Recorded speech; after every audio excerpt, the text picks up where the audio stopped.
Swapped by Fortune, a Batman All Media Types fanfic, rated for teen and up audiences, with additional tags for Dick Grayson is Nightwing, good sibling Dick Grayson is a ray of sunshine, Dick Grayson is a menace, Jason Todd is Red Hood, good sibling Jason Todd, resurrected Jason Todd, badass motherfucker Jason Todd is a menace, feral Tim Drake is Robin, Tim Drake is a menace, good sibling Tim Drake, Bruce Wayne is Batman, good parent Bruce Wayne, protective Bruce Wayne needs a break, Alfred Pennyworth is the best, good grandparent Alfred Pennyworth is so done, Bat Family DCU, Bat Family shenanigans, domestic Bat Family, body swap, crack treated seriously, Jason Todd calls Bruce Wayne dad, Dick Grayson calls Bruce Wayne dad, sometimes, mostly when they want something from him, cuddling and snuggling,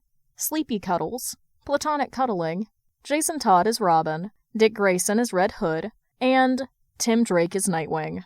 Part 9 in The Robin Chronicles. Summary. Groaning, Jason rubbed his eyes and cracked one open. As soon as he did, his pulse quickened. Something was off. This wasn't his room. His walls weren't painted navy blue, and he definitely didn't have movie posters scattered across them. His initial panic settled into a strange confusion as he looked around more carefully. Why the hell was he in Dick's room? Or, after an encounter with an unknown sorcerer, the boys wake up body-swapped the next morning. Of course, they decide to fuck with Bruce. Chapter 1. Watch this madness, colorful charade. No one can be just like me anyway. Just like fire. Pink. Robin, do you copy? Dick found himself frantically shouting into his calm. Everything had gone sideways in the span of just 10 minutes. What started as a routine patrol had spiraled into something far more chaotic and dangerous. Out of nowhere, an unknown sorcerer had appeared, wreaking havoc in the Diamond District. The situation had become so dire that even Jason had to be called in for backup. Yeah, sorry, I copy. Tim stammered. In the corner of his eye, Dick saw the younger Robin narrowly dodge a beam shot from the sorcerer's umbrella. Fucking hell, this is supposed to be a chill night. I was gonna take the day off, but no, instead I'm here fighting some wannabe haggard with an umbrella as a wand. Jason's voice came through with his usual mix of sarcasm and irritation. A loud laugh escaped Dick's mouth before he could stop himself. He knew Jason was just complaining for the sake of it, mostly to annoy Bruce. But Bruce, of course, ignored Jason's ranting and calmly handed out new orders. Hood, cover Robin. Nightwing, Robin, you two act as a distraction. I need to get close enough to detain the sorcerer. Dick echoed the others' copy and grappled over to where Tim and Jason were standing. Tim was trying to talk the sorcerer down, but it obviously wasn't working. The sorcerer, a middle-aged man with a black robe and a stereotypical witch hat, waved his purple umbrella with a snarl. Shut up, little bat, and move aside. He fired another beam at Tim, and Jason yoinked him out of the way, just in time. They really needed to be more careful now, especially since the sorcerer seemed to be growing more agitated by the second. Jason, however, didn't seem to have gotten the memo. Shut up, and don't talk to him like that. He growled back at the sorcerer. The man snarled, his voice dripping with mockery. How touching! Red Hood protecting Robin. Weren't you two at each other's throat not too long ago? All three of them flinched.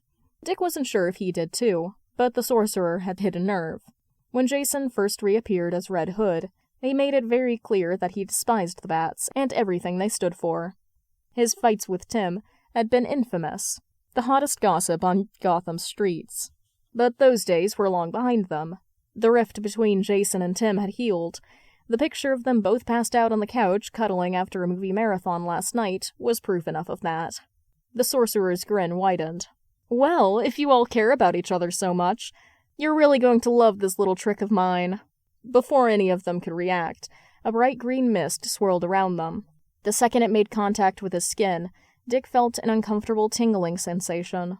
Panic surged through him for a split second, but just as quickly as it had appeared, the mist dissipated. He looked around, confused. What had just happened?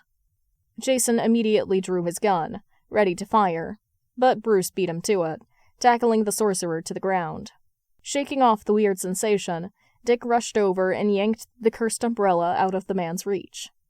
"Don't worry, Bats," the sorcerer said with an unsettling grin, his voice taunting. "They'll be good as new in 48 hours. If looks could kill, the man would have been dead several times over. Bruce's glare was so intense that Dick was sure even the Justice League would cower under it. The sound of handcuffs clicking shut echoed through the night. Bruce stood, his expression as hard as ever, and nodded towards Dick, Tim, and Jason. "Agent A is on his way to pick you up. You'll all undergo a full medical exam in the cave. I'm waiting for Gordon, and we'll interrogate this man afterwards. I'll meet you in the Batcave, and we'll figure out what comes next. Understood?" A murmur of "yes" came from all three of them, though none of them seemed particularly confident. This was going to be a very long night. When Jason woke up to sunlight hitting his face, he immediately felt a surge of irritation. The curtains were supposed to be closed. He was sure he'd pulled them shut before going to bed. Whoever had opened them was in for a world of pain. After the exhausting night they'd had, B had kept them up until dawn trying to figure out what spell the sorcerer had cast. None of it had been fruitful. Even the sorcerer had refused to say much, only insisting that the spell was harmless and would wear off in 48 hours. Groaning, Jason rubbed his eyes and cracked one open. As soon as he did, his pulse quickened. Something was off. This wasn't his room. His walls weren't painted navy blue, and he definitely didn't have movie posters scattered across them. His initial panic settled into a strange confusion as he looked around more carefully. Why the hell was he in Dick's room? Pushing himself off the bed, Jason snorted at the mess surrounding him. The pile of dirty laundry under Dick's desk would send Alfred into a fit. He ran a hand through his hair, only to freeze. His hair wasn't supposed to be that straight. What the hell? Without thinking, he stormed into the adjoining bathroom, kicking the door open so hard the bang echoed through the room. His hand shook as he flicked on the lights. "Oh no," he muttered. He stared into the mirror, heart hammering in his chest. Instead of seeing his own reflection, his sharp features and blue-green eyes, he was met with Dick's familiar face, complete with wide blue eyes staring back in shock. This had to be some kind of joke. His breathing quickened, and he stumbled towards the sink, gripping its edges tightly. Deep breaths. In, hold, out, repeat. Okay, so he was clearly in Dick's body right now. Great. Could be worse, right? But if he was in Dick's body, did that mean Dick was in his? And more importantly, why was this happening? The answer hit him like a truck. "The sorcerer's spell," he whispered to himself, groaning. Fuck. Jason let out a frustrated sigh, staring into the mirror again. Into Dick's reflection. At least the sorcerer said the spell would wear off in 48 hours. He padded back into the bedroom, heading for Dick's closet. As soon as he pulled the doors open, Jason scowled. What a monstrosity. Sure, Dick had a couple of decent outfits, but most of his clothes looked like things even a homeless guy would pass on, and that was saying a lot. After some initial debate, Jason pulled on a Nightwing-themed hoodie and an old pair of gray sweatpants. It wasn't ideal, but it would have to do. He wasn't about to parade around in some of the other disasters Dick had hanging up in there. Before heading downstairs, Jason spotted Dick's phone on the nightstand. A sly grin tugged at his lips as he pocketed it. Oh, this was going to be fun. He could mess with Dick's life in so many ways now. The possibilities were endless. But first, breakfast. As Jason entered the kitchen, the smell of pancakes hit him immediately. Humming to himself, he plopped down into his usual seat, without a second thought. "Good morning, Master Dick. You're surprisingly early today. If I were you, though, I'd choose another seat. I doubt Master Jason would be pleased to find you in his chair." Alfred greeted him with a knowing look. Jason blinked, momentarily confused by Alfred's comment, before remembering. Right, he was still in Dick's body. Part of him wanted to spill everything to Alfred, but a bigger, more mischievous part couldn't resist seeing how long he could keep this up. His decision was made for him when the sound of a door slamming and hurried footsteps came from the stairs. "Elfie, do you know where B is?" Jason's eyes widened as his own body rushed into the kitchen, skidding to a halt in the middle of the room. This was getting weirder by the second. Alfred raised an eyebrow, ever the epitome of calm. "Master Jason, Master Bruce will not return until lunch. Is something the matter?" Jason, or rather the person inside of his body, looked like they were trying to figure out how to explain without pulling their hair out. Hair that Jason was now particularly protective of, thanks to the fancy shampoo Roy had given him last week.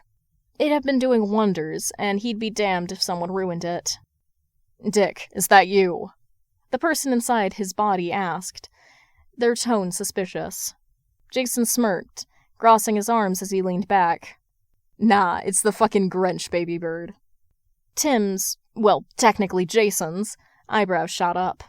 "Wait, so you're in Dick's body, and I'm in yours, which means Dick must be in mine. This has to be that spell."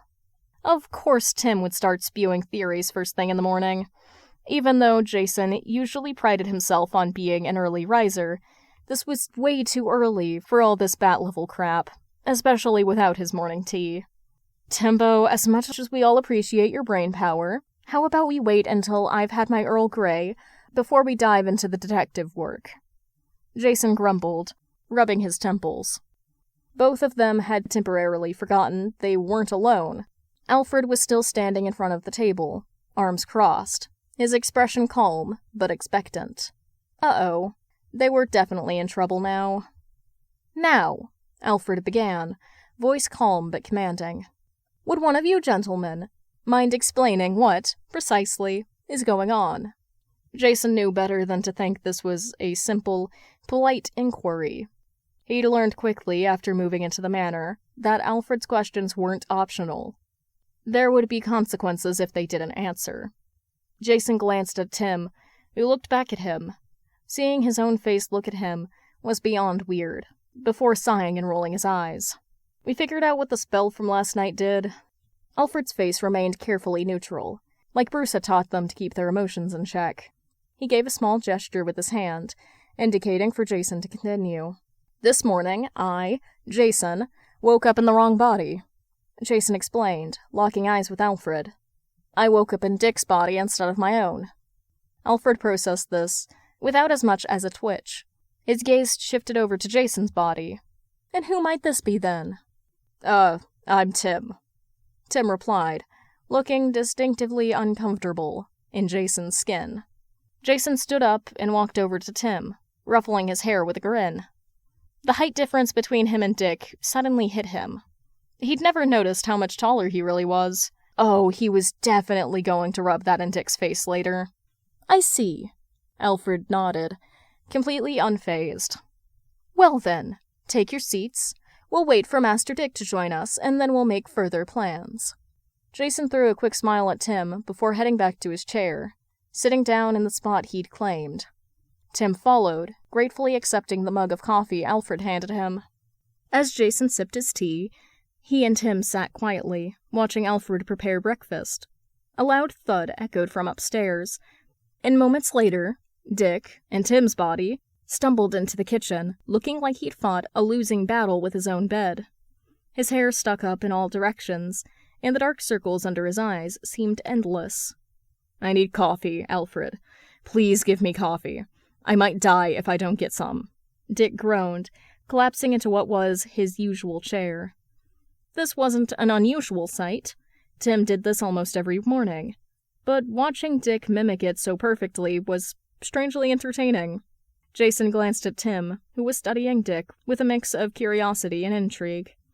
The younger boy's mind was clearly working overtime, probably noting how his own caffeine addiction seemed to be more physical than mental, as his body was craving the coffee despite the switched minds. "Of course, Master Dick," Alfred said, with a smile, sliding a mug of coffee under Dick's nose. Without hesitation, Dick downed the coffee in a few gulps. As he sat the empty mug back on the table with a satisfied sigh, his gaze finally met Jason's. He froze, eyes widening. "What the fuck?" "Master Dick, language, please," Alfred scolded lightly. Dick blinked, then pinched himself, clearly hoping it was all some bizarre dream. Jason couldn't help but smirk at the sight, enjoying the chaos of the situation. What? How? Tim's voice, obviously used by Dick, echoed through the kitchen. Good morning, Dickface. Jason grinned, savoring his tea like it was the most normal morning in the world. This was beyond entertaining.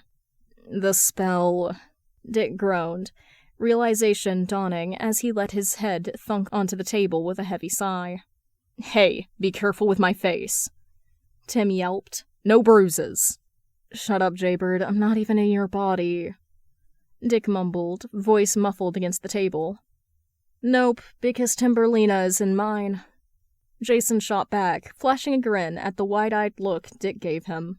Before Dick could protest further, Jason whipped out his, or rather Dick's, phone and snapped a picture. The flash went off, capturing Dick's exhausted, bewildered expression on Tim's face perfectly. Priceless. Jason pocketed the phone with a satisfied smirk, while Tim launched into a quick explanation about the spell. Dick could only groan in response.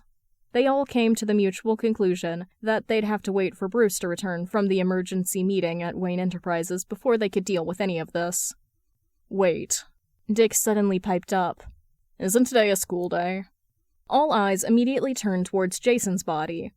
Tim, still inhabiting it, blinked, eyes going wide with panic before he cursed loudly enough that even Alfred would have considered washing his mouth with soap.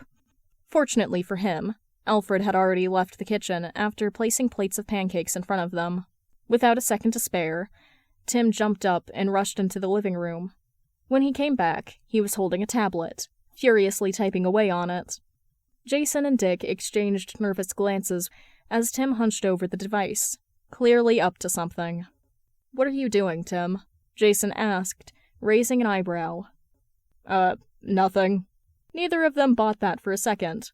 When Tim refused to give a straight answer, Dick stood up and swiped the tablet out of his hands. His eyes scanned the screen before he wordlessly passed it over to Jason. Jason's eyes widened when he saw what was on the screen.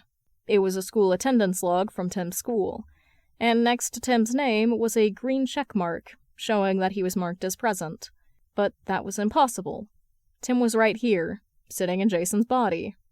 Are you seriously hacking your school attendance? Jason asked as a small laugh escaped him. That explains a lot. Tim, in Jason's body, paled. Jason, please. You can't tell Bruce. I barely do it anymore, I swear. Dick, always the peacemaker, chimed in with a wink. Relax, Tim. We trust you. Besides, it's not like I'm itching to go to school in your body anyway. A comfortable silence fell over them as they continued eating. Then Jason, ever the instigator, broke it. What do you guys say about messing with B? We're stuck like this for 2 days. Might as well have some fun with it. The twin grins that spread across his brothers' faces said more than words ever could. This was going to be amazing. Chapter 2. Breakfast was a relatively simple and routine affair. Alfred adapted to the whole body swap situation remarkably quickly, which was not surprising in the least. After all, as Batman's semi-father figure, Alfred was undoubtedly Bruce's dad, even if both were too stubborn to admit it. The butler had witnessed more than his fair share of Gotham's brand of madness. After breakfast, Tim found himself being pulled into the Batcave and towards the training mats by an extremely hyper Dick. Jason, pretending to be reluctant, followed without his usual complaints. We have to test each other's limits. Dick practically squealed with excitement, which sounded odd coming from Tim's own mouth. Bruce won't be back for a while, so we have plenty of time for some good-natured sparring. Tim couldn't find any reason to disagree. They had spent breakfast brainstorming ways to mess with Bruce, but had avoided making any concrete plans because, as Dick put it, that would ruin all the fun. Tim had only rolled his eyes in response. Of course his older brother would hate making detailed plans and contingencies. Tim watched with barely concealed interest as Dick dragged Jason onto the mats. This promised to be entertaining. Gosh, it's been a while since I've been this small, Dick said, grinning, as he bounced lightly on the balls of his feet. Jason chuckled and glanced back at Tim. The name Baby Bird really suits you. You're tiny for your age. Tim shot them a venomous glare, paired with a raised eyebrow. Unbelievable. Why did he have to be saddled with such insufferable idiots as brothers? I'll have you know that I am, statistically speaking, still firmly within the average height range, he retorted.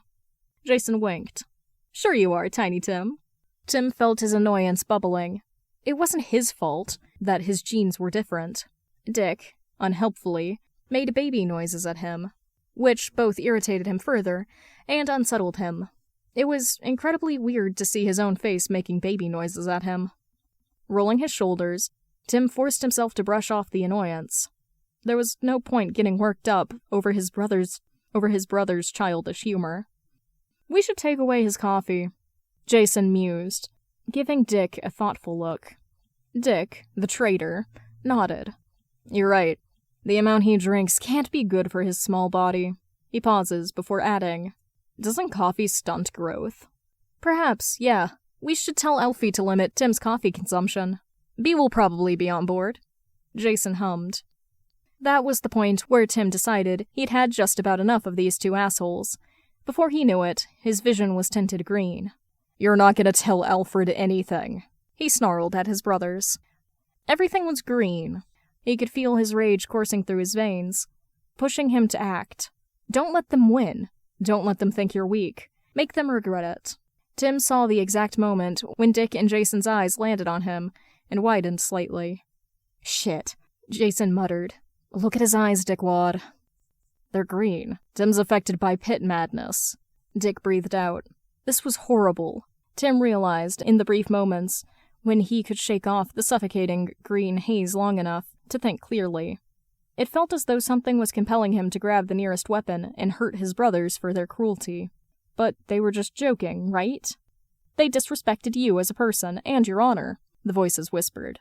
No, he loved his brothers. He didn't want to hurt them. But they must pay. They had to suffer. No, he didn't want that. He didn't want this. Tim felt himself shaking his head, trying to dispel the green. The green was everywhere. He was drowning in it. Someone had to help him. He didn't want to die, but no one would ever help you. They only hurt you. Make them pay. No. Timbo, can you hear me? He suddenly heard from beside him. Tim couldn't see the speaker. Why couldn't he see anything beyond green and black? When had he even closed his eyes? Wrenching his eyes open, Tim gazed through the thick layers of green until he saw Dick. No, Jason, because Dick was in his own body. Jason was approaching him cautiously, both hands raised to appear as non-threatening as possible. Hey, keep listening to my voice, okay? Try to calm your breathing, baby bird. If you stay calm, it'll pass quicker. I promise. Tim looked at Jason suspiciously. Calm his breathing? But his breathing was calm. Oh no, it wasn't. Tim closed his eyes again and took a deep breath. Go away, stupid green. He wasn't sure how much time had passed until he felt a hand on his shoulder. Good job, Timmers. In and out.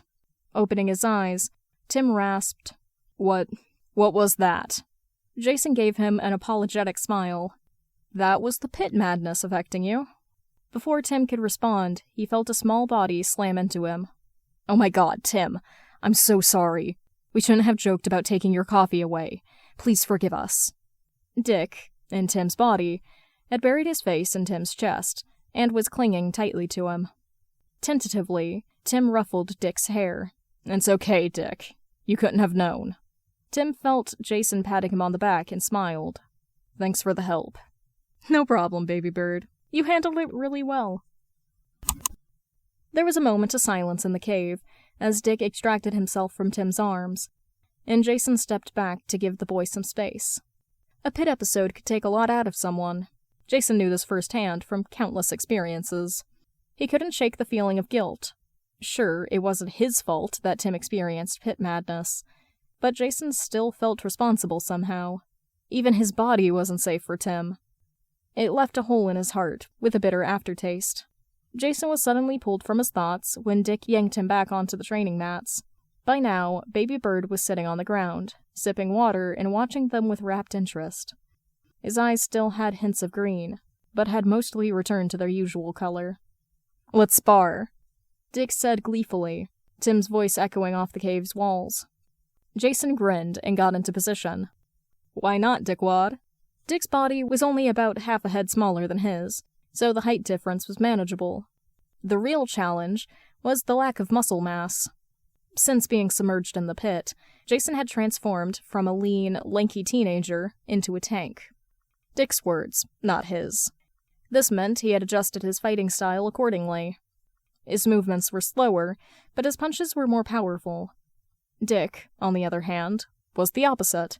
Movement seemed second nature to him, relying on elaborate flips and evasive maneuvers, more than brute strength. His hand-to-hand combat techniques were almost on par with Jason's courtesy of Bruce, but the power behind them wasn't the same. This was going to be an interesting fight. Rubbing his palms together, Jason stared Dick down, trying to anticipate his first move. Without warning, Dick, in Tim's body, lunged forward, aiming a strike at Jason's midriff. With a grin, Jason sidestepped and caught Dick's hand. Before he could twist it and hook an ankle around to throw him down, Dick yanked his hand back, causing Jason to stumble forward and receive a bony knee to the stomach. "What the hell, Timberlina? You have some real bony knees, Jesus!" he huffed. Dick and Jason continued to spar, dancing around each other for a few more minutes, until both seemed to have had enough. Dick broke the rhythm by twisting Tim's body and delivering one of his signature high kicks. Jason could feel Dick's body, vibrate with excitement. Before he knew it, he kicked both legs up and landed a perfect backflip, a little further back on the mat. "Holy crap!" he laughed, eyes immediately searching for Dick's. Tim's body paused, and Jason saw Dick smirk at his amazement. Without waiting for an answer, Jason ran a few steps to gain momentum, then jumped up and curled his body inward. He was flying. He was actually flying. Now Jason finally understood what Dick had meant all these years, why he needed a suit that allowed flexible movement, why he couldn't go anywhere without a flashy flip. This was pure exhilaration. Addictive as fuck. When his feet hit the ground, Jason whipped his head back with a wide grin and looked at Dick. "You really do fly!" Fuck his street cred and broody persona. This was too incredible to downplay. Dick practically bounced over, sharing his excitement. "Jaybird, that looked amazing!" He practically shrieked into his ear. Well, shoulder, since Tim's body was tiny, no matter how much the youngest protested. Jason threw Dick a smirk.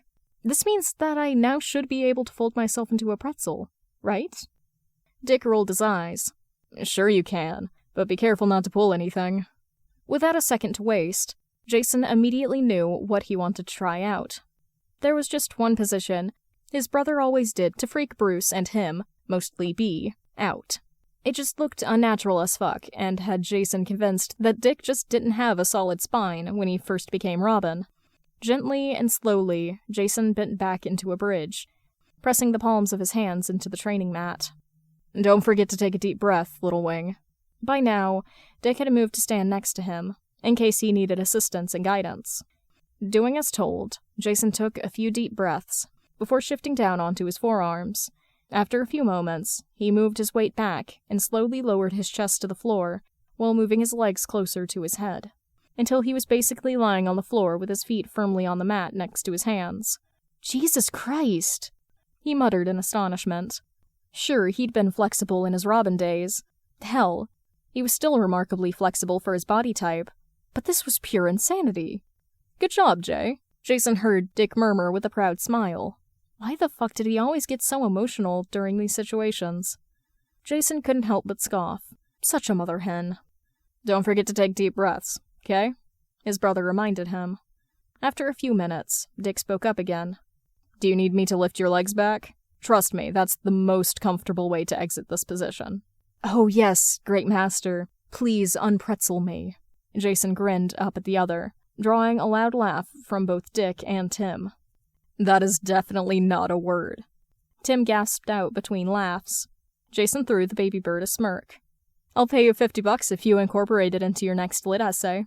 Jason's "bet" rang out at the same time as Dick's stern "hell no." With a shaking head, his eldest brother looked down at them. "Absolutely not. Jason, behave, and don't give Tim any weird ideas. And Tim, you don't even need the money. And you should know better than to just do anything Jason says." As Dick lifted Jason's well, technically his own, legs back, so that Jason was laying stomach down on the mat, a small ding was heard through the cave. Tim immediately grabbed his phone, from which the sound had originated, before smiling deviously at Dick and him. "Yes, you just got back home." Jason felt his face split into a grin. It was time. Chapter 3. Bruce was finally home, and that alone had Dick practically vibrating with excitement. In the end, his brothers and he had decided not to make a full 5-phase plan, with a bajillion contingencies. Instead, they'd brainstormed subtle but fun ideas to slowly freak Bruce out. All harmless, of course. Walking up to one of the more commonly used sitting rooms, Dick could barely contain his excitement. Still, he forced it all down, locking it behind the mask Bruce had taught them all. They'd need to act as normal as possible. The second the three of them entered the sitting room, where Bruce was seated in his usual chair, reading the newspaper, he looked up. "Hello, boys." Bruce's face would have looked unbelievably serious to an outsider, but Dick knew the tone he'd used was enough to show the fondness he held for all of them. Dick watched as Jason wordlessly sat down in the chair furthest from Bruce and nearest the door. It would have been completely normal behavior for him if he weren't currently stuck in Dick's body. Bruce's eyebrows twitched visibly as he watched his presumed eldest son's actions. "Is everything all right, Dick?" Sitting down on the couch next to the fire, Dick hid his smirk and answered, seemingly absent-mindedly, "Oh, yeah, everything's good, B." The following silence was deafening. Dick saw Tim roll his eyes before sitting down next to him. "Well, I'm glad you're doing good, Tim," Bruce almost tentatively said, clearly trying not to brush Tim's feelings aside. "Dick, are you all right, chum?" Dick noticed the way Jason's lip almost twitched at the repeated question. "I'm fine, old man," his younger brother grumbled back. Their dad's expression was once again priceless. The world's greatest detective looked so thrown off by his son's behavior that it was almost comical. Nonetheless, Bruce let the matter go, turning back to his newspaper after letting out a small, grunted response. A few minutes of silence passed before Tim spoke up without looking away from his phone. "Bruce, could you take a look at one of my last cases later?" This was a very normal question for Tim. After all, the baby bird, even if he was a child genius, wasn't allowed to stress himself too much over cases, and always had Batman look over them when completed. But for Red Hood to ask for Batman's help with one of his cases, that was practically unheard of. Collaboration was possible if Crime Alley or top rogues were involved, but Jason would rather die than blatantly ask Bruce for help like that.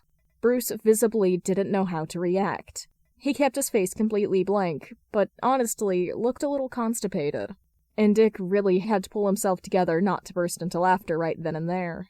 "Sure, J-lad," Bruce said, his voice gruff and audibly strained. The next few moments passed in tense silence.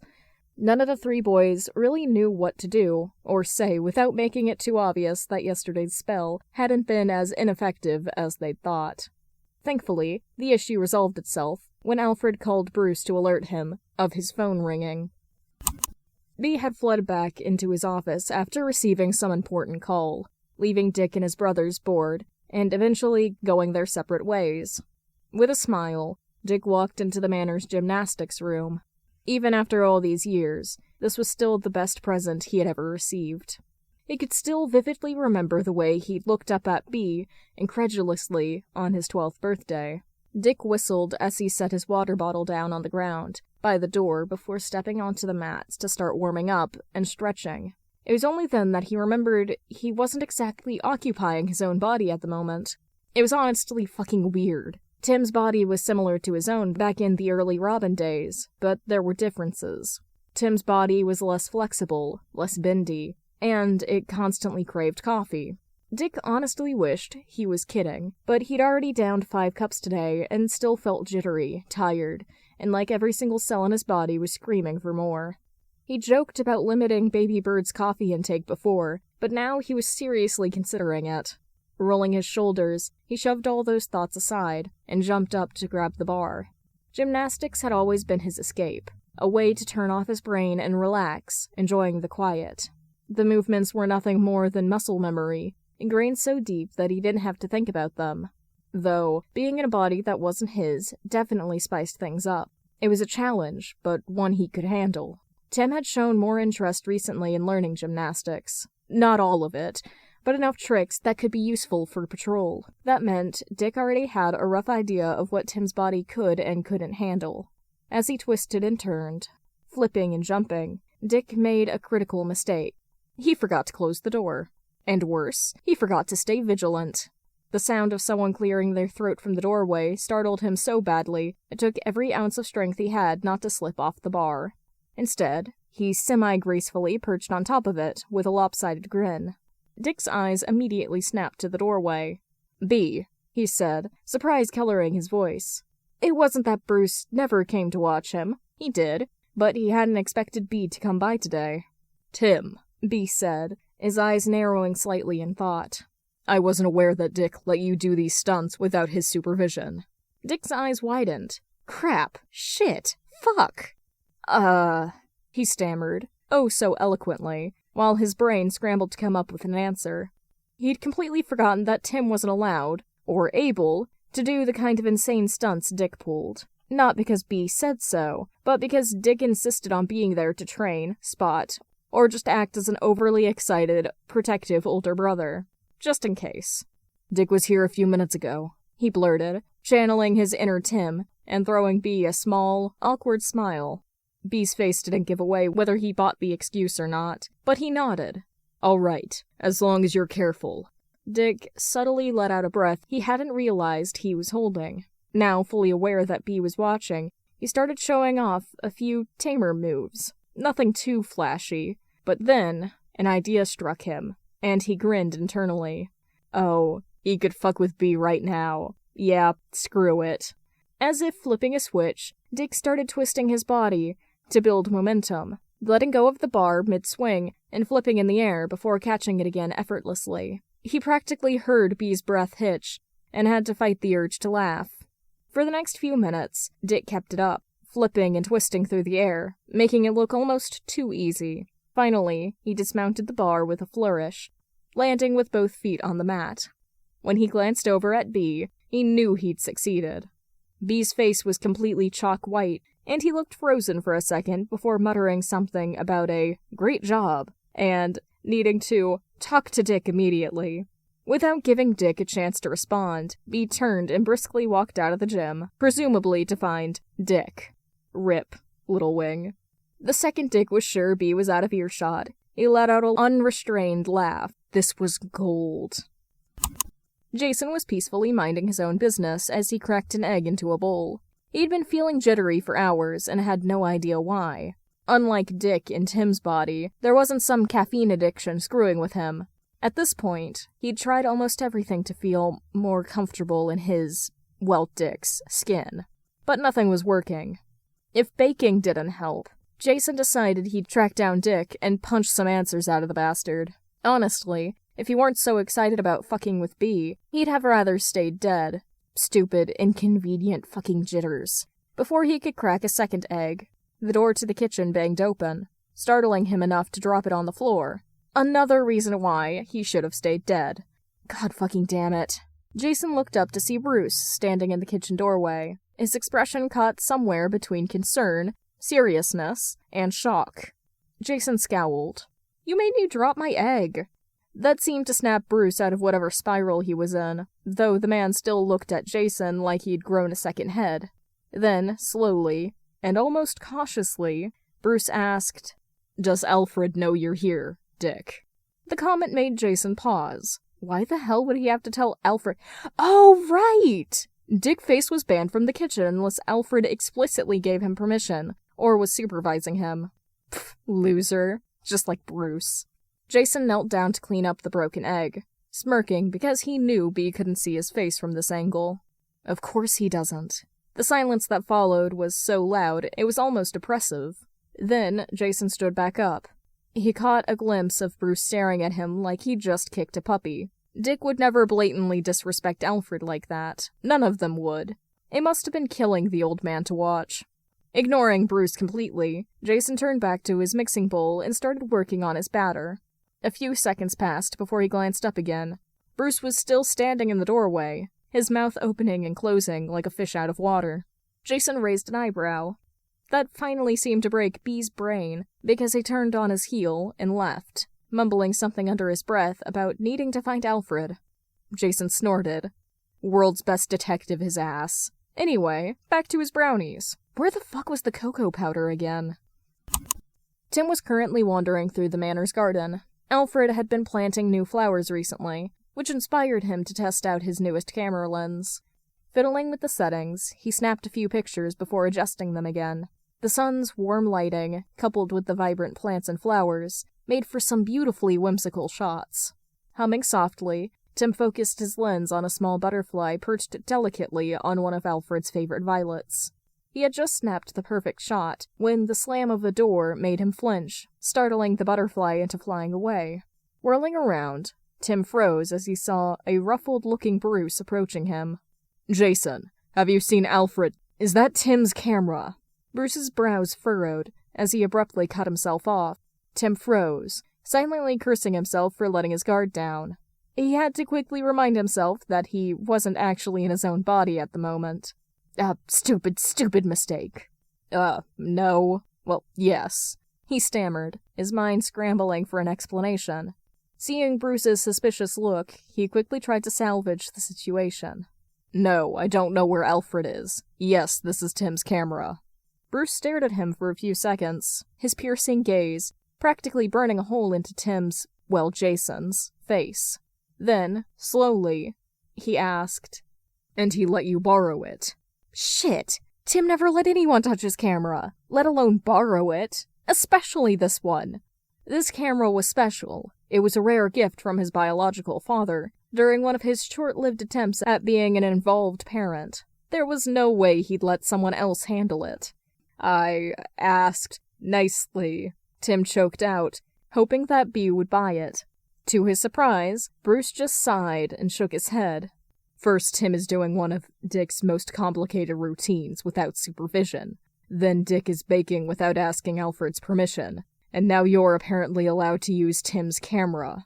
Jaybird, I'm really glad you and Tim are getting along so well. Truly. But are you sure Tim was okay with this? Tim's heart warmed a little at Bruce's protectiveness over his camera, before the rest of what the man said fully registered. Tim's doing gymnastics? He blurted out before he could stop himself. Bruce nodded vaguely. Yes, without Dick. I mean, I'm sure he can manage. Tim offered cautiously, trying to sound casual. Bruce huffed, his brows knitting together. It's just suspicious.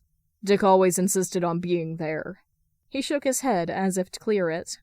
I need to go find Alfred. With that, Bruce turned and walked back towards the manor, mumbling to himself the whole way. Tim let out a puff of air, sagging in relief. That was way too close. Carefully putting the camera back in its leather case, he snuck back into the house, waiting until he was sure Bruce was far enough away, before stepping inside. Once he was in, Tim moved quietly down the hall and up the grand staircase. As soon as he hit the top stair, he sprinted towards his room, only to slam into someone smaller, and getting knocked back by the sheer force of Jason's borrowed body.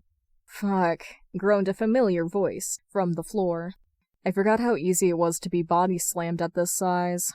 Tim blinked down at his sprawled-out brother in surprise, before hastily helping him up. I'm so sorry. Dick pressed a finger to his lips, effectively shushing him. It's fine, Timmy. I know you didn't mean to. What have you been up to? Tim smiled sheepishly, holding up the leather camera case as an answer. Dick grinned and reached up on his toes to ruffle his hair. And was the lens as good as you hoped? Even better. Tim replied with a grin, then his face sobered. Bruce came by. Dick, Tim's body, raised his eyebrows in surprise. Tim still wasn't used to how weird it was talking to his own face. God, this was creepy. That's why you're in such a hurry, huh? What did he say? Dick asked quietly, glancing up and down the hallway to make sure no one was listening. Tim nodded. He was super confused. Told me how you were doing one of your routines without supervision. Jason was apparently baking and almost gave him a heart attack, and he couldn't believe I let Jason use my camera. Then we succeeded, didn't we? A voice drawled behind them, making both of them whirl around in panic. If it weren't for Dick clamping a hand over his mouth, Tim's shriek would have definitely drawn Bruce's attention. "Geez, baby bird." Jason smirked. "No need to be so jumpy. It's just me." Dick hissed and smacked Jason's arm, earning nothing but a laugh in response. For a moment, stood in companionable silence, until they heard voices drifting up from the stairwell. Sharing a look, they quietly tiptoed to the banister and crouched down to observe. Downstairs, Bruce had finally found Alfred. "Master Bruce, I have no idea what you're talking about. Have you had enough sleep, sir?" Alfred's posh, calm voice carried through the room. Tim had to stifle a laugh. Alfred, the professional gaslighter. God, he loved that man. "Alfred, Dick was baking, in the kitchen, alone," Bruce said incredulously, looking like he was seconds away from ripping his hair out. "I suppose he's been practicing in Bloodhaven," Alfred replied with an elegant shrug. Bruce stared at him like a fish, before snapping his mouth shut with an audible click. "You don't think the boys are behaving weirdly? Jason was using Tim's favorite camera. Nobody is even allowed to come near it." Alfred sighed, his expression perfectly composed. "I shall begin dinner preparations now, Master Bruce. Perhaps it would be wise for you to pay more attention to your sleeping habits." As Alfred turned to leave, he glanced up at them and shot a sneaky wink before walking away. Yeah, Elfie was the best. No contest. Later that evening, Jason had to suppress a grin as he and his siblings marched into the dining room for dinner. The old man was already seated in his usual spot, watching them with barely concealed suspicion. With a loud sigh, Jason flopped into his usual chair, making a show of his exaggerated indifference. Tim and Dick followed, doing the same, which only caused Bruce's eyebrows to creep higher. He didn't say anything, but the way his gaze darted between them made it clear he was keeping a close eye on them. "You okay, old man?" Jason asked with a mischievous smirk. Bruce blinked, clearly thrown off by the nickname. He looked at Jason, Dick, like he'd just sprouted a second head. "Well, yes," he said slowly, nodding but still obviously confused. As dinner was served, Jason noted how Bruce gradually relaxed, engaging in a conversation about the Titans with Dick. His father still looked puzzled, probably trying to figure out why his youngest son was casually discussing potential training exercises for the Titans, a team he wasn't even in charge of, but it seemed he was willing to let it slide for now. Tim, meanwhile, was half listening to the conversation, which gave Jason the perfect opportunity to sneakily add a generous amount of hot sauce to his food. Jason bit back a smirk as Tim absent-mindedly took another bite. The second the food hit his tongue, Tim froze, his eyes widening. "Shit, this is hot!" Without hesitation, the youngest clambered out of his chair and bolted towards the kitchen, presumably in search of milk. Bruce's eyes narrowed suspiciously. Jay loves spicy food." He asked no one in particular. Jason shrugged nonchalantly, feigning innocence. "Must have put too much hot sauce on it."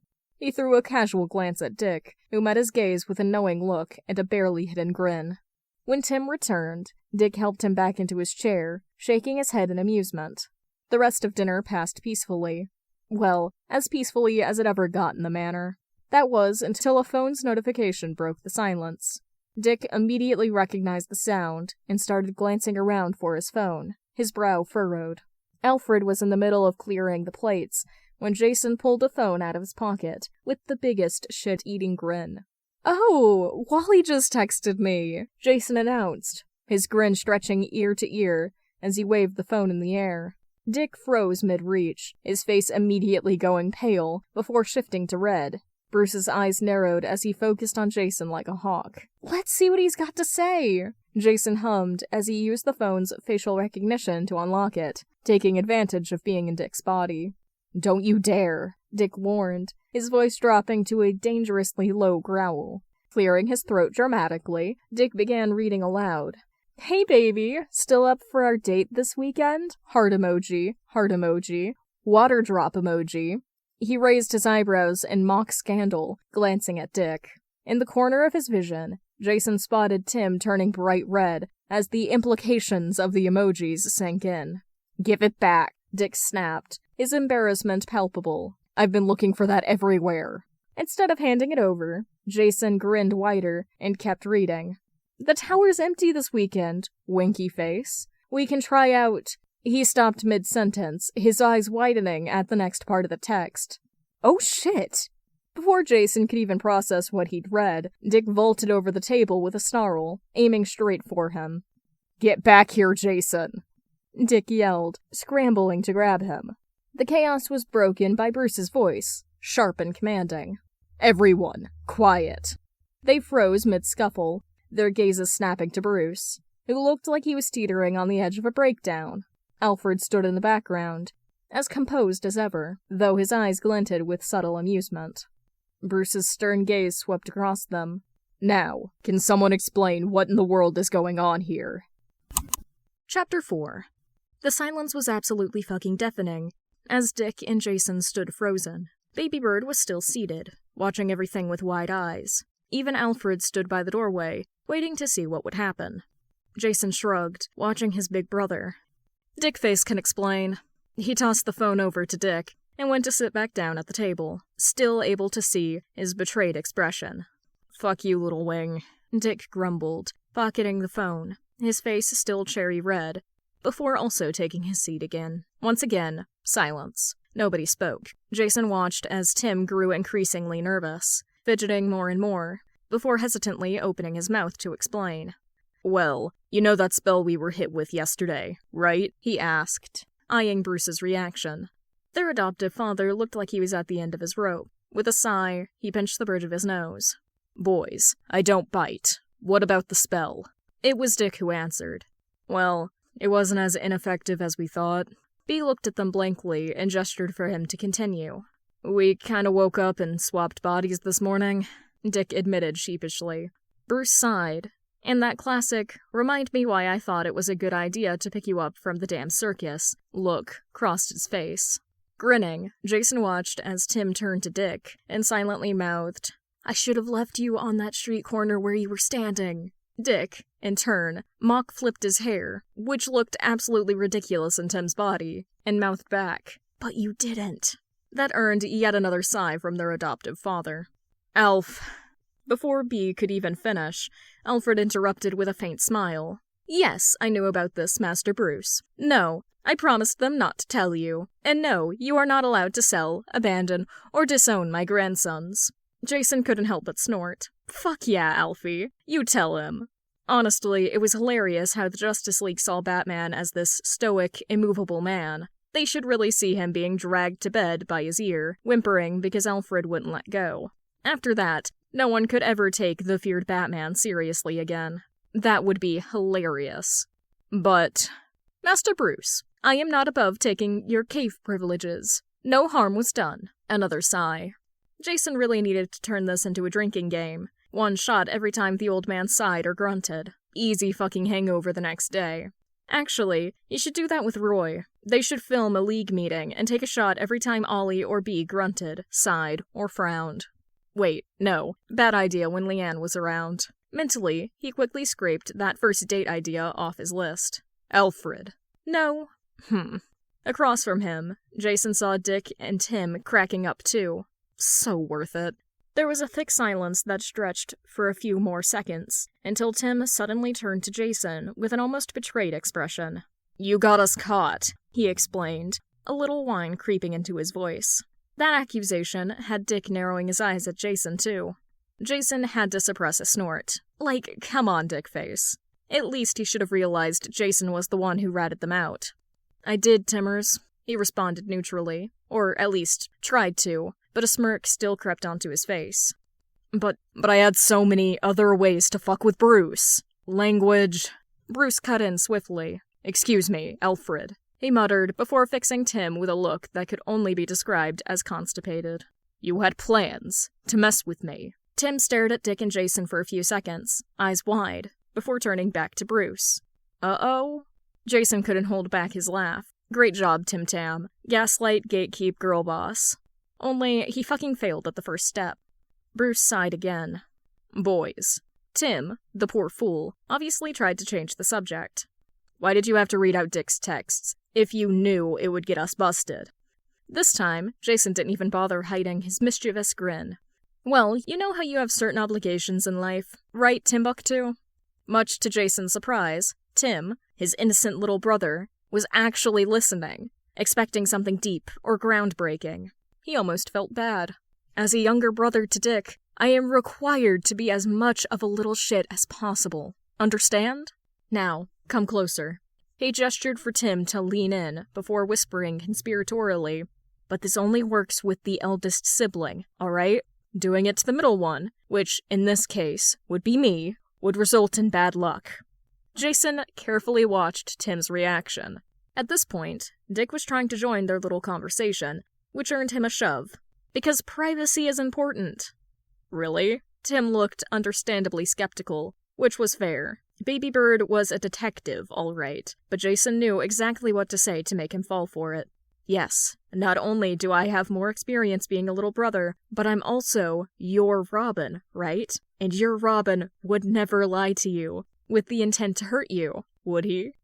Was it overdone? Fuck yeah. But it worked so beautifully that Jason actually started to feel bad for the kid. The way Tim just nodded in acceptance for the absolute bullshit he had been fed was so cute and innocent that Jason had the sudden urge to wrap Baby Bird in a blanket and cuddle him to death. Their little moment was abruptly cut short by Bruce clearing his throat. "Alright, boys. One last chance. Can somebody just chronologically tell me what the hell has been going on for the last 12 hours? His tone was strict enough for them all to know it wasn't just Bruce speaking. It was Batman, the concerned dad. "Well, as Timmy said before," Dick started seriously, "we all went to bed feeling fine and woke up this morning in different bodies." Bruce nodded, motioning for him to continue. "Since we'd already concluded the spell had no harmful effects, we went along with our day and decided to have some fun." B grunted. "We're going to the cave, then. I want full reports, everything in detail, so we can document this properly." With that, Jason watched as Bruce stood up and headed for the doorway, but just as he reached it, he paused, tilting his head slightly back towards them. At this angle, only his mouth was visible. Then, as a faint smile ghosted across his lips, their father spoke in an amused tone. "Oh, and boys, you're all benched for the next week. And Dick, after we're done in the cave, I expect you to stay back." Dick blinked, clearly surprised, then frowned in confusion. "But why?" Bruce's smirk deepened. "Because, from what I just heard at this dinner table, I believe it's time I showed you the updated presentation." The absolute look of horror on Dick's face was something Jason truly considered framing and hanging up in every safe house he owned. The second Dick shut his bedroom door behind him, he sagged against it before flopping onto his bed with a loud groan. B was evil. Pure, unrelenting, evil, for making him sit through that god-awful safe sex presentation again. The first time had been bad enough. He'd been a teenager with his first real crush, and Bruce had ambushed him with a disturbingly detailed slideshow on safe sex positions and the horrific effects of untreated STDs. Some of those images were permanently burned into his brain. And somehow, the updated version had been so much worse. Now it included new medical data and same-gender sex. Yay! It was so mortifying that Dick honestly doubted he'd be able to get it up for weeks. Meanwhile, Tim and Jason, the little shits, had been cackling the entire time leading up to it. They'd been exempted this round, but Dick knew it was only a matter of time before Jason got his turn. Not with the way his ridiculous, blatantly obvious crush on Roy was getting harder and harder to ignore. Sooner or later, Bruce would notice, and then it would be Jason's turn to suffer. Dick took a deep breath, trying to shove the embarrassment out of his mind, when his phone suddenly buzzed. He groaned, running a hand through his hair. Tim's hair, before grabbing his phone. "Walls. Baby, you good?" Oh shit, he'd left Wally on red.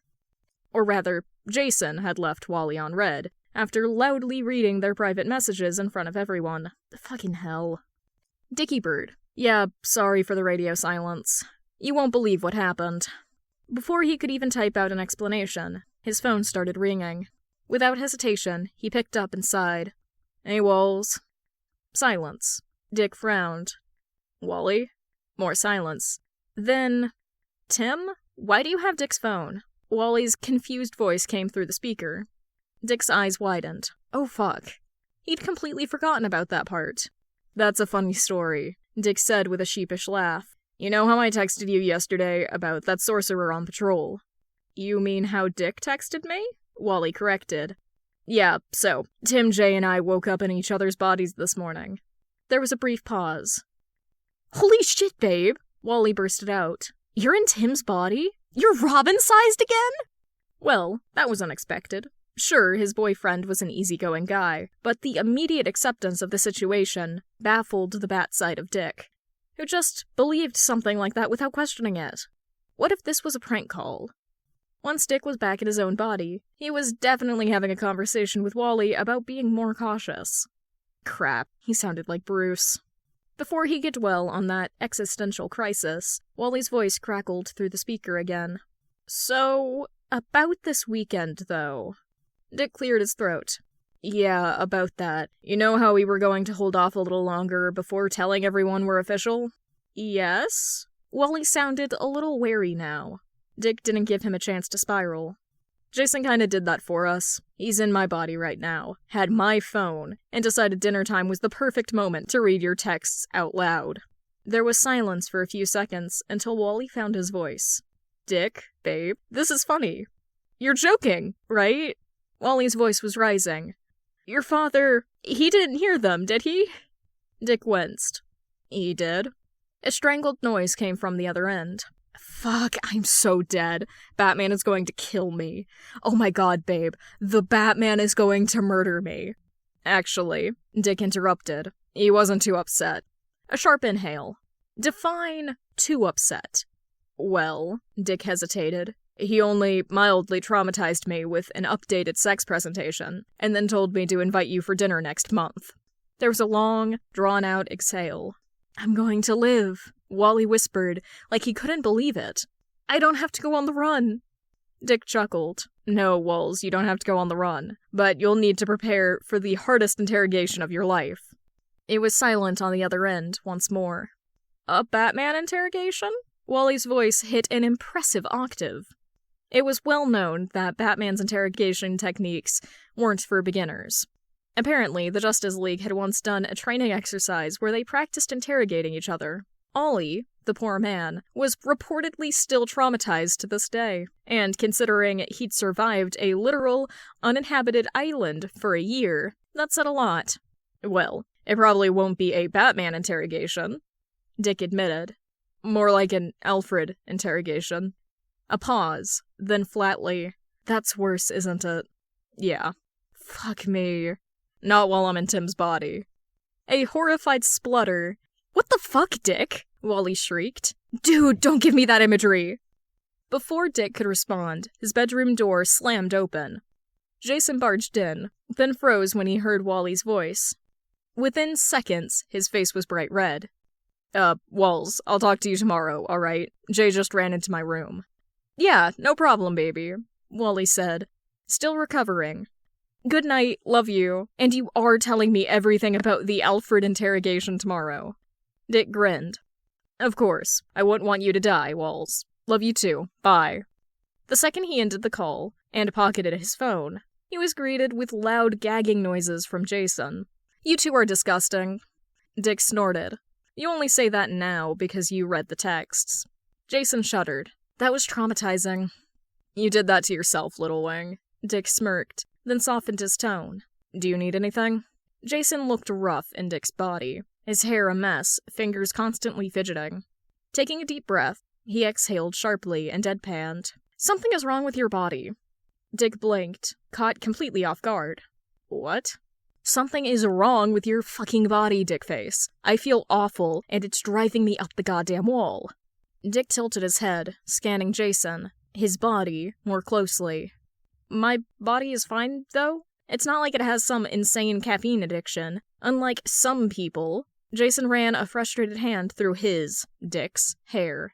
Then why have I been feeling jittery for hours? I feel like someone is about to shove me off a cliff. Dick's lips twitched. Then, slowly, a grin spread across his face. Oh, this was gold. Absolute gold. Let me fix that for you, Little Wing. Jason's eyes narrowed in confusion as Dick stood up from the bed and walked towards him. What are you? Before he could protest, Dick wrapped his arms tightly around Jason. Jason stiffened at first, Then, like a switch had been flipped, his shoulders dropped, his breathing steadied, and his entire posture relaxed. Dick could feel it. He knew that sensation all too well. This was his body, after all. They stayed like that for a minute or two, before Jason suddenly froze and took a step back, staring at him with a mix of disbelief and horror. Wait. His voice was flat. You need hugs to function. Dick snorted. Yeah. That is so messed up. That did it. Dick burst out laughing, especially when Jason kept going, voice laced with incredulity. How the hell are you a functioning adult if you need to strangle people with your octopus limbs on a daily basis? How did you even survive childhood with Bruce? Still chuckling, Dick caught his breath and shrugged. Luck? Jason just stared at him. Then, without another word, he spun around, marched out, and slammed the door shut behind him. Through the wood, Dick clearly heard Jason muttering, "Why is my family so messed up? Fucking hell." A few seconds later, there were quiet chuckles. Dick huffed out another laugh and headed for the bathroom. It was already late. Not patrol late. But since Bruce had benched them, it wouldn't hurt to actually get some extra sleep for once. The second his head hit the pillow, he was out. No dreams, no nightmares, no interruptions. Perfect. Waking up was a slow affair. As always in the Wayne household, none of them, except Alfie, were early risers, and it showed. As he blinked his eyes open, Dick was greeted by the sight of Tim's dark room. The boy's blackout curtains kept all the morning sunlight out. Frowning, he rubbed his eyes. Did he sleepwalk again? A loud, "Fuck!" from the hallway had him wide awake in an instant. Jumping out of bed, he yanked the door wide open and rushed into the hallway. Tim stood there, looking downright murderous. Then, a second later, the door to his room opened, and out stepped a person wearing his face. Fuck indeed. Not again, he groaned, letting his head fall back. He was in Jason's body now. Shit. Chapter 5. The immediate aftermath of this new revelation was chaotic, to say the least. Unlike before, Bruce had been alerted right away. Mostly because they'd been loud enough to wake the whole damn house. Or rather, Jason had been. Tim snickered to himself. Breakfast was hilarious. Bruce was just sitting there, looking like he regretted every single life choice that had led him to this moment. Alfred, as always, was utterly unbothered. Jason looked like he was dying inside. And Dick? Well, Dick was absolutely thriving, teasing Jason nonstop about finally being the taller one again. Tim was pretty sure Jay would snap in 3, 2, 1. And right on cue, Jason launched a pancake directly into Dick's face, growling, "Fuck off, Dickface." Instead of being offended, Dick only cackled. "You do realize you're technically insulting your own face, right?" "Masters," Alfred cut in, his tone calm but carrying that dangerous edge. "If you would kindly settle down and eat your breakfast like civilized boys, I would be most grateful." That had Tim's brothers snapping back in line immediately, much to his amusement. Honestly, what would they do without Alfie?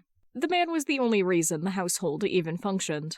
Mid-bite, Tim was caught completely off guard when Dick clapped him on the back, grinning from ear to ear. The sudden impact sent him into a brief choking fit over his pancake.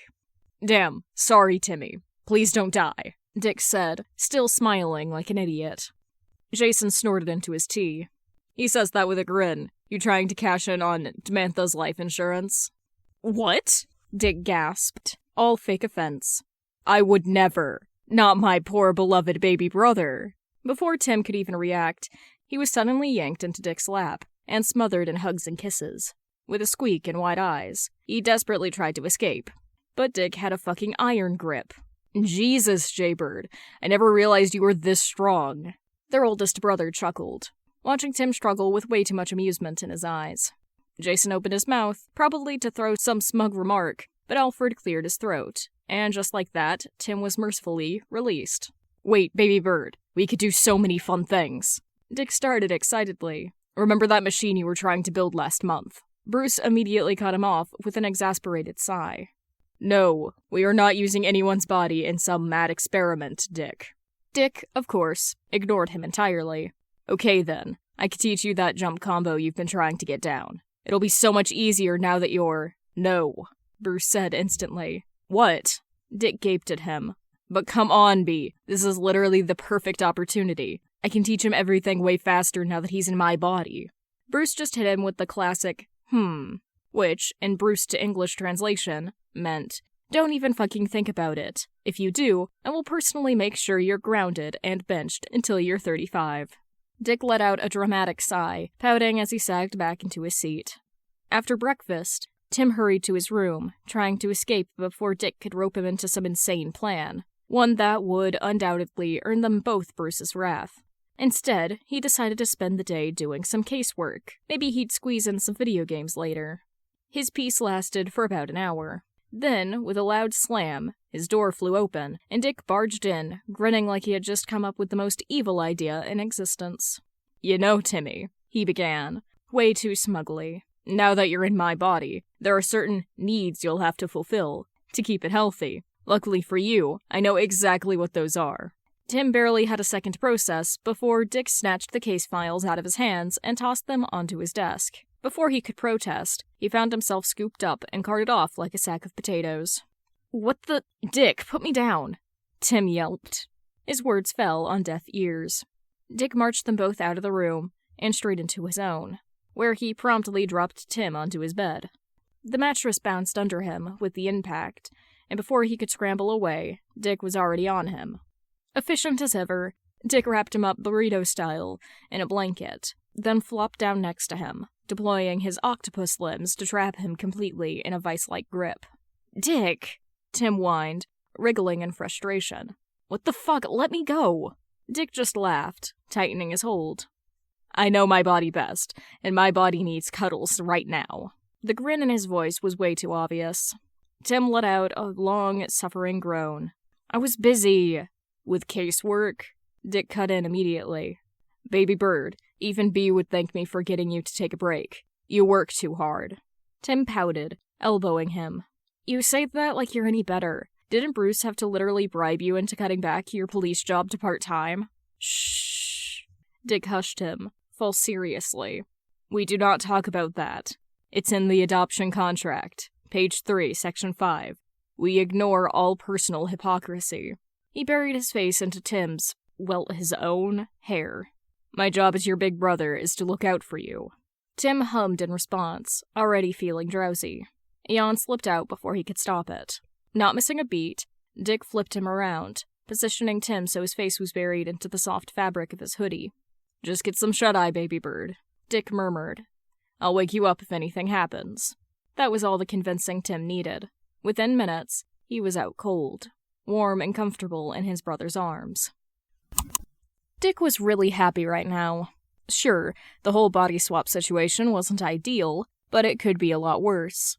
Bruce had only suffered a mild breakdown, better than expected, and at this moment, Dick was content. Because honestly, who wouldn't be? He had his baby brother all bundled up in his arms, actually sleeping, peacefully for once. With a soft smile, he pressed another kiss to Tim's, rather his own hair. God, this kid was way too stubborn for his own good. But Timmy had a heart of gold, and self-worth issues that could probably break a world record.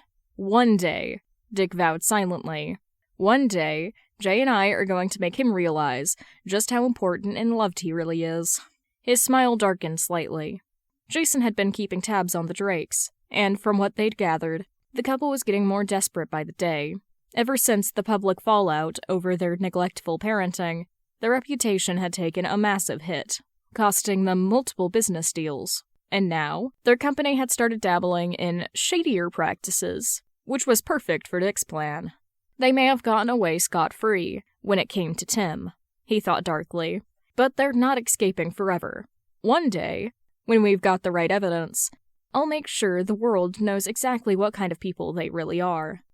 Letting out a soft sigh, Dick carefully untangled himself from Tim. As much as he loved having his little brother here, something was missing, or rather, someone. He needed Jay. Now. With a grumble, he got up and padded to the hallway. A quick peek into Jason's room told him what he already suspected. Empty. Meaning Jay was probably curled up in his favorite leather chair in the library, reading with a cup of tea. Sure enough, when Dick reached the library entrance and peeked inside, there was his little wing, tucked away in the corner by the window. No tea, but with a book. The sight made Dick grin, It had been a lifetime ago since Jason was this small. Robin-sized, really. And it was tickling every single one of his mother hen instincts. He needed to scoop him up immediately. Moving quietly, he approached. Jason didn't even notice him until Dick gently slid the paperback out of his hands, sliding the bookmark in between the pages before setting it aside. "Dickhead." Jason looked up, confusion and mild annoyance flickering across his face. He clearly hadn't heard Dick come in. "Cuddle time, little wing. No can do." Before Jason could react, Dick picked him up, just like he had with Tim. Jason immediately tensed, looking 2 seconds away from protesting. Then, probably realizing it was pointless, he just sighed and gave up. Because right now, Dick was bigger, stronger, and hell-bent on dragging Jason into a warm, cozy sibling pile. And when Dick had his mind set on something, the chance of escape was slim to none. "Is baby bird already in your nest, mother bird?" Jason teased, a smirk tugging at his lips. Dick hummed as they ascended the stairs. "Yes, he's already out like a light." When they stepped into the room, Dick quietly shut the door behind them before lowering Jason to the ground, motioning for him to get comfortable on the bed, where their youngest brother was still curled up, snugly wrapped in a blanket. With a huff, because Jason wouldn't be Jason if he didn't object to everything first, he crawled into bed, slotting himself against Tim's back and pulling the kid into his arms. Grinning, Dick climbed in as well, settling into the same position as before, with Tim's head tucked under his chin. A comfortable silence filled the room, until, after a while, Jason spoke, keeping his voice low so as not to wake their baby brother. "You know, it's weird, Big Bird," he muttered. "Tim Tam's body gets all tingly after too much physical contact. You noticed that too yesterday." Dick frowned slightly, thinking back to yesterday when he was the one stuck in Tim's body. "Not really, no," he admitted. "But to be fair, I only hugged you for like a second, and that was the most physical contact I had." Jason hummed, biting his lip in thought. "You think it's still 'cause of the touch starvation?" Dick sighed. "Probably." Fucking hell. Jason's hold on Tim instinctively tightened. "We really need to beat it into Timbuktu's thick skull that he needs to get his ass to us if the starvation starts acting up. Little shit." Dick huffed a quiet laugh. "We should talk to him about it," he agreed. "But not now." Jason raised a questioning eyebrow. "Tim's been exhausted, especially with the body swap situation." Dick explained. "If we corner him about it now, we're not going to get an actual answer out of him." Jason didn't argue. He just gave a quiet nod before pressing his face into the crook of Tim's neck. That was the end of that conversation. A few hours later, Jason had gladly joined his brothers in an actual effort to annoy the fuck out of their old man, who'd, as usual, sought sanctuary in his office. But did they have a plan? Nope. Did that matter? Not in the slightest. "Bruce, come on," Dick begged, already laying it on thick. Jason, who hadn't even been remotely paying attention, figured fuck it, might as well join in, mustering up his best goddamn puppy eyes. He looked onto the old man and pouted. "Dad, please." And just like that, be cracked. Tim, the evil little mastermind, went in for the kill shot. "We're so bored," he sighed, voice soft and pitiful. Then, for maximum devastation, "It reminds me when I was back there." A pause, a small, heartbreaking catch in his voice. Jason had to respect the sheer level of manipulation. Bruce's reaction, fucking priceless. His eyes darkened instantly, his jaw clenched. He cycled through all 5 stages of grief at lightning speed. Sadness, anger, guilt, the whole damn package. "Fine." Bruce finally sighed. "Go set up Mario Kart. I'll be there in a second. Victory." Dick fist-pumped. Jason grinned like a wolf. Tim smirked in quiet triumph. As they bolted out of the office, Bruce called after them. "Oh, and Tim." He shot the kid a knowing look. "Don't think I didn't see that guilt tactic. And J-Lad." Jason froze mid-step. "You can call me Dad outside of these kinds of situations too, you know." Then, the bastard winked. Jason's brain short-circuited, his entire face burning red. Dick and Tim immediately lost it, cackling as Jason groaned violently and dragged his hands down his face. He should have fucking stayed dead. 15 minutes later, they were all settled in their home theater, controllers in hand, ready for battle. Dick, being the dramatic bitch he was, obviously picked Princess Peach. Tim, the shady little shit, went for Shy Guy. Jason, Yoshi, because he could. And Bruce, Bowser. The irony wasn't lost on anyone. The second Bee selected his character. All three of them lost it, cackling at the sheer perfection of it. Bruce just sighed, heavily, like he regretted every life choice that led him here. Simple Grand Prix. 4 races. Normally, they'd be driving to win. But now that Bruce was here, fuck winning. Their new mission was to make his life hell. Jason immediately put his plan into motion. He purposefully hung back in last place, grabbing every possible power-up, then unleashing absolute chaos on Bruce every chance he got. Red shells, green shells, piranha plants, bombs. By the time Jason won the first race, Bruce was mildly annoyed, but still keeping it together. By the third race, B was on the verge of snapping. Jason had just hit him with another piranha plant when he heard Bruce muttering under his breath, "You little gremlin." Tim was giggling uncontrollably, absolutely thriving off B's descent into video game rage. And then, the final race. Bruce was fighting for his life to hold on to 5th place. Jason was cruising ahead, set on securing the victory. Then, suddenly, disaster struck. Bruce rounded the last corner, seconds away from locking in a respectable finish, when Donkey Kong blindsided him with a red shell. Time fucking stopped. Bruce's entire body went rigid as DK flew past him, knocking him into 6th place. A long, heavy silence followed. B's eye twitched. Then, I hate Donkey Kong. The 3 brothers collapsed instantly. Full body on the floor, tears streaming, gut-wrenching laughter. B just sat there, staring at the screen with the 1,000-yard stare of a broken man. And then, from somewhere in the manor, Alfred's voice rang out. "Language, Master Bruce." Jason wheezed. Tim was crying. Dick was barely breathing. Bruce looked like he was seriously contemplating murder. After calming down, Jason just couldn't keep the grin off his face. His family was fucking insane. And honestly, he wouldn't trade them for the world. Not that they needed to know that anytime soon. Chapter 6. Tapping rhythmically on the table he was currently leaning against, Tim, still unfortunately in Dick's body instead of his own, wondered quietly how everything went to shit this quickly.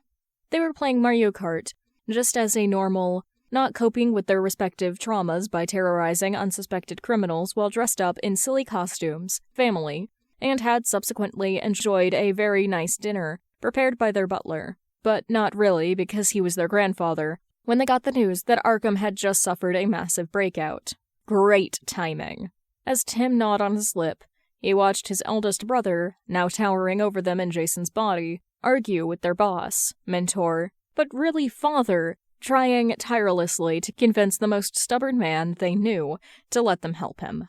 Arkham breakouts were some of the most stressful events to occur, demanding all bats to help as much as they could. Sure, Batman would be able to stop most of the worst from happening, especially with Oracle in his ear, but it was only when all of them worked together that this could be stopped within 6 hours or less. B, I swear to God, listen to me. Dick, Jason's voice thundered around the cave. We can help you. Us being body swapped doesn't mean we magically lost our training. The least we can do is help with evac or help the police out at Arkham. The man in question stood suited up, leaning against the bat computer with both arms. Time was running out. So much was evident by the footage running on multiple screens.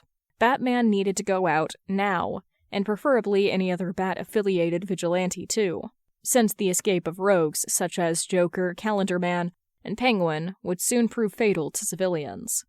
Bruce, Dad. Jason opened his mouth to try to convince the man. Before Jason could finish the sentence, Bruce shook his head and pulled his cowl on. Fine, J-Lad. Please investigate Arkham and try to find out the cause of the escape, and who escaped.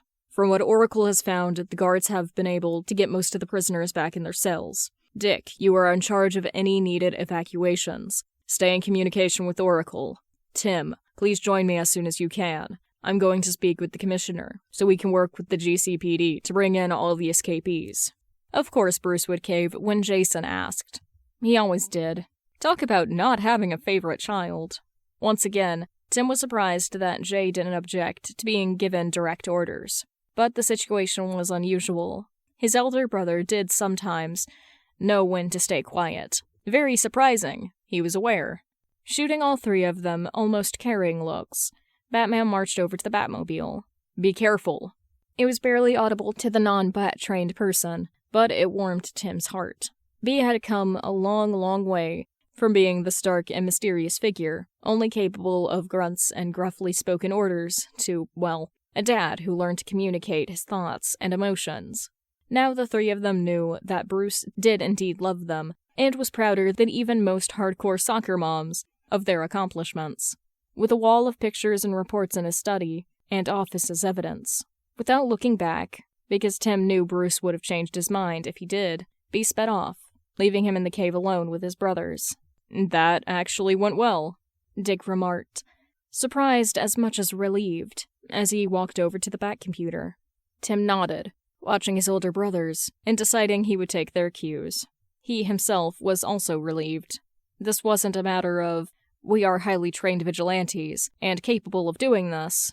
No, this was a matter of, Dad, please let us help. We don't want you to get injured, because none of us can lose another dad. His eldest brother was the first to break the silence, fully stepping into the role of team leader, as he had so many times before, turning towards him. Timmy, I'll go show you how to put on the Nightwing suit, okay? Dick said, grabbing his suit and waving Tim with him towards the changing area. My suit's in my locker, dickhead. Don't fucking destroy it. Jason called after them, half joking, half serious. Tim tried not to snicker and, of course, failed horribly. The grin on his face, however, was wiped completely away as they stepped into the changing room. It didn't take long for him to realize that this was very much going to be very awkward. Great. Jason had watched his brothers retreat into one of the changing rooms, with anxiety pulling in his gut. He was currently holding Timbit's Robin suit, and couldn't fucking stop his hands from shaking. He'd spent months planning how to get the mantle back. The mantle he'd never truly passed down. Then he had painstakingly made his peace with it, and now he had one less chance to don it, and he couldn't even help himself from careening into a panic attack. Robin had been magic. Truthfully, it had been the best time of his life. It had given him magic. Jason should be feeling grateful for getting another chance to wear the R. And yet, the only thing he felt was dread and nausea. He had fucking died in this suit. Well, not this exact one, but still. His tears soaked the fabric in his hands. Master Jason, Alfred's voice suddenly came from behind him. Oh, my boy. Suddenly, Jason was swept into a firm hug, the suit still clutched in his fists as he cried in his grandfather's arms. It was then that he truly cried, sobs spilling from his lips.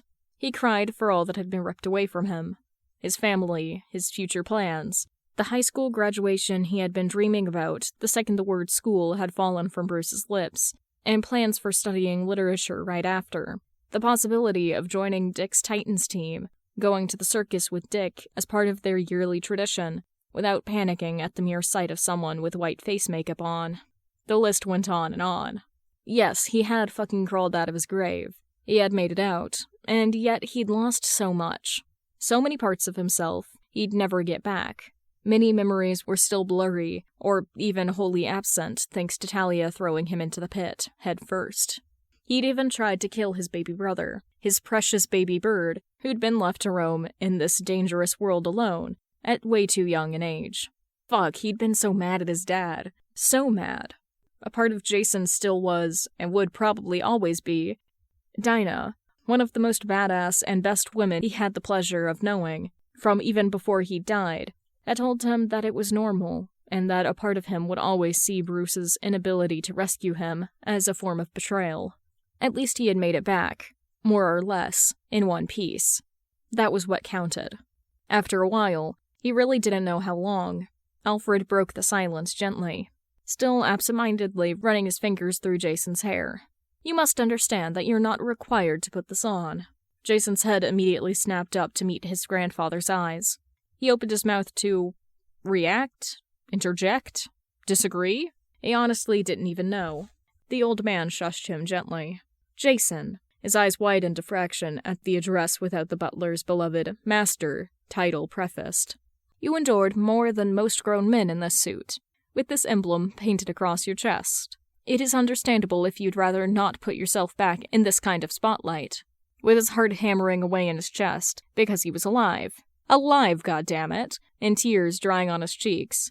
He swallowed loudly, doubt clearly written all over his face. Alfred merely brushed a lock of Tim's way too long fringe out of his face, before calmly carrying on. But if you wish to overwrite the memory that monster left behind, because you are so much more than just the Robin who died, then now would be your chance. You always said Robin was magic, but the truth is that you, my boy, made Robin magical. You are the real magic, Master Jason. Never doubt that. Taking a deep, shuddery breath, Jason fought valiantly against the tears threatening to well up once more. Listen to your heart, lad. I know you will make the right decision. Jason stayed silent, slotted against his grandfather's side, just like he would when he was younger. He didn't trust his voice, nor the emotions welling inside him. Alfred stayed as he always would, gently running his hand through his hair, while steadying him with the other. Can you help me put it on? Jason whispered after a minute or two, not looking up. Of course, Master Jason. I would love nothing more than to help my grandson. Alfred responded softly, before leading him into one of the unoccupied changing rooms. Robin would be his again, if only for a night, and Jason was going to make the most of it. That he knew for certain. He was going to show the world, himself most of all, that he still had it in him. That he still had the magic to make Robin shine as the symbol it was supposed to be.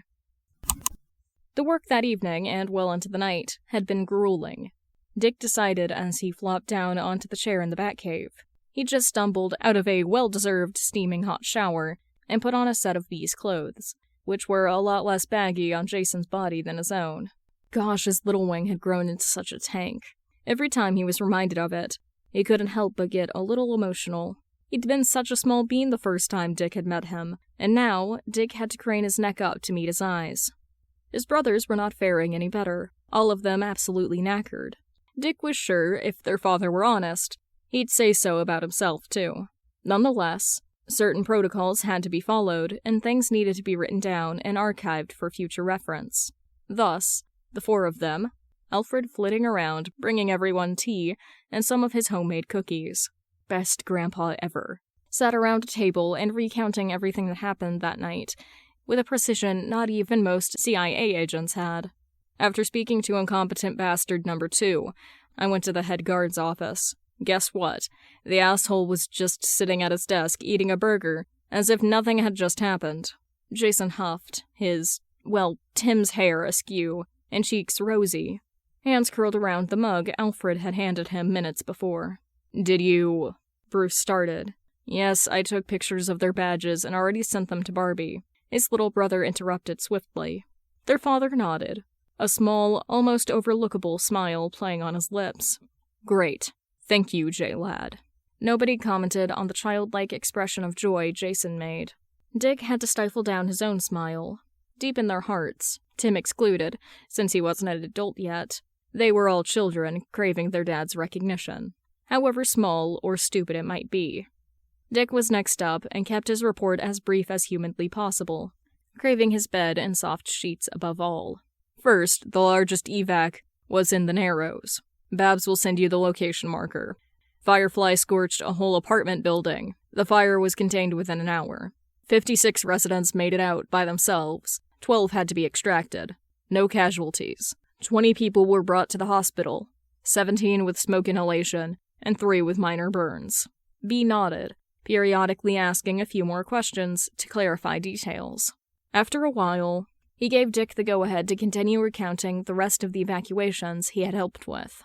All in all, it took them 1.5 hours to get through all the night's happenings.